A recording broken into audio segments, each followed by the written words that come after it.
Maulana Sahib, in fact, you often say that in Islam there is gender partnership or gender complementarity. So, can you explain what do you mean by this? دیکھیے میں نے جو study کی ہے تو میں نے سمجھا ہے کہ زندگی کا نظام جو ہے صرف عورت مرد کی بات نہیں ہے. زندگی کا نظام اس طرح بنا ہے کوئی اکیلا ایک آدمی کچھ نہیں کر سکتا. کئی آدمی ملتے ہیں تب کوئی بڑا کام ہوتا ہے. بغیر ملے ہوئے جوائنٹ ایفرٹ کے بغیر کوئی بڑا کام ہوتا نہیں. یہ معاملہ یہاں بھی اپلائی کیجیے کہ عورت اور مرد دونوں مل کر کے جب کریں گے تب کوئی بڑا کام ہوگا. تو بس سمجھتا ہوں کہ یہ معاملہ جو ہے کاغ ویل جیسا ہے. یہ کاغ ویل ہوتی ہے ایسی, ایک گھومتی ہے دوسری گھومتی ہے. تو عورت اور مرد دونوں کاغ ہیں اور ویل جو چلتی ہے زندگی کی دونوں کی ملنے سے چلتی ہے. تو میں سمجھتا ہوں کوئی بھی بڑا کام اس دنیا میں نہ مرد اکیلا کر سکتا نہ عورت اکیلا کر سکتی. دونوں کے سے مل کرنا پڑے گا. لیکن یہ کا مطلب یہ نہیں کہ جو کام مرد کرے وہی کام عورت کرے, جو عورت کرے وہی مرد کرے, یہ مطلب نہیں ہے.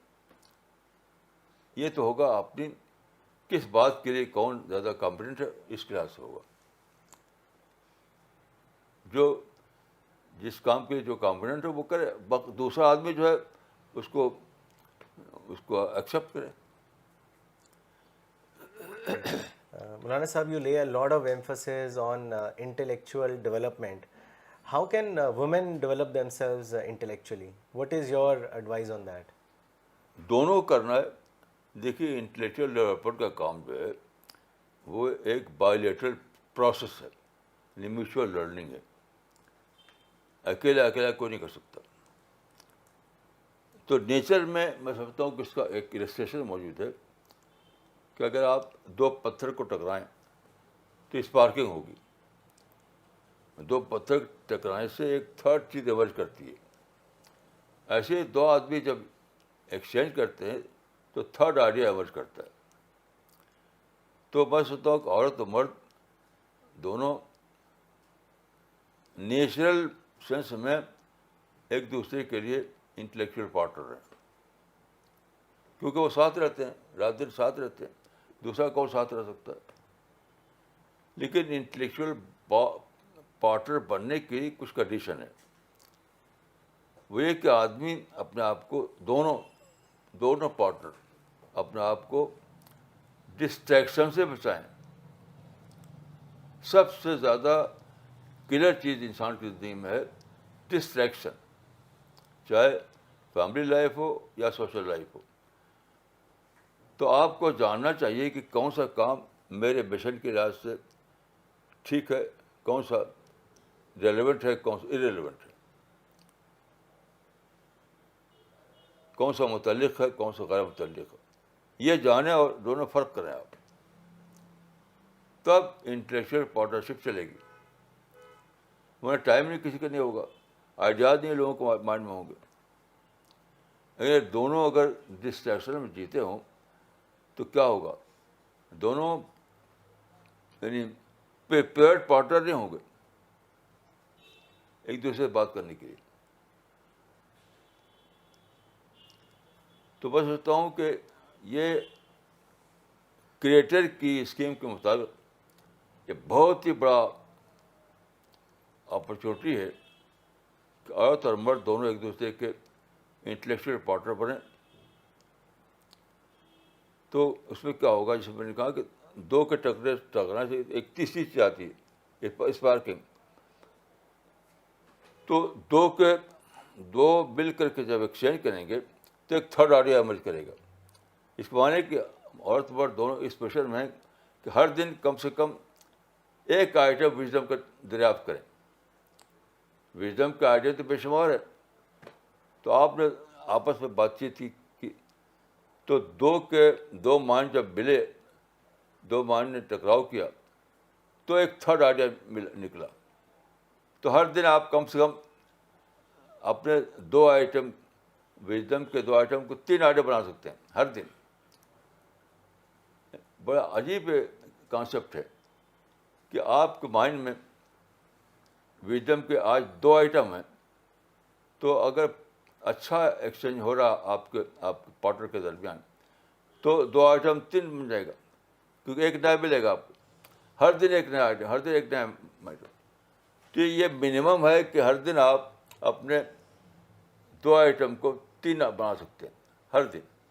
تو آپ سوچیے پوری زندگی میں اگر آدمی ایسا کرے تو کتنا وزڈم بڑھے گی،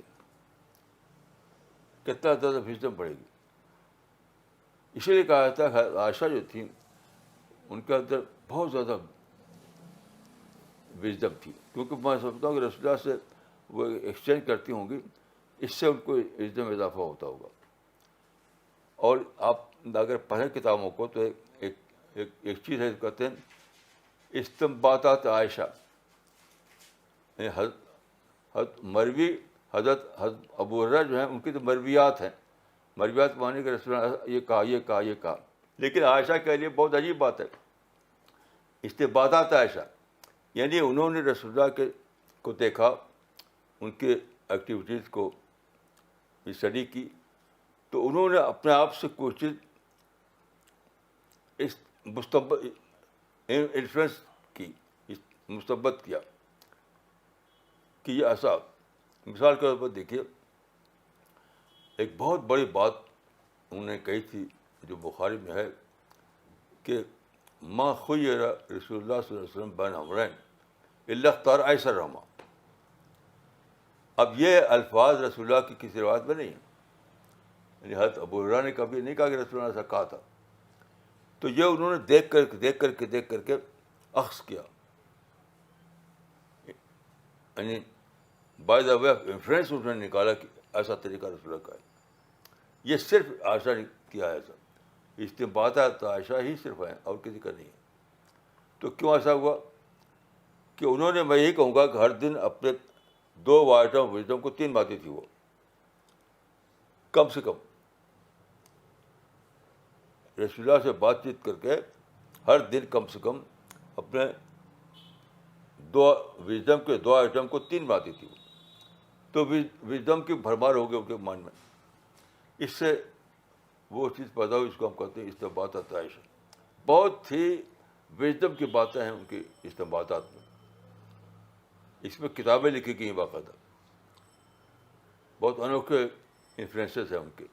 اور انفلوئنسز کا یعنی ویکوم میں نہیں بنتے، وہ رسول اللہ کی زندگی کو دیکھتی تھی، سنتی تھی، اس سے وہ نکالتی رہتی تھی، یعنی انفلوئنس کرتی رہتی تھی، انفر کرتی رہتی تھی.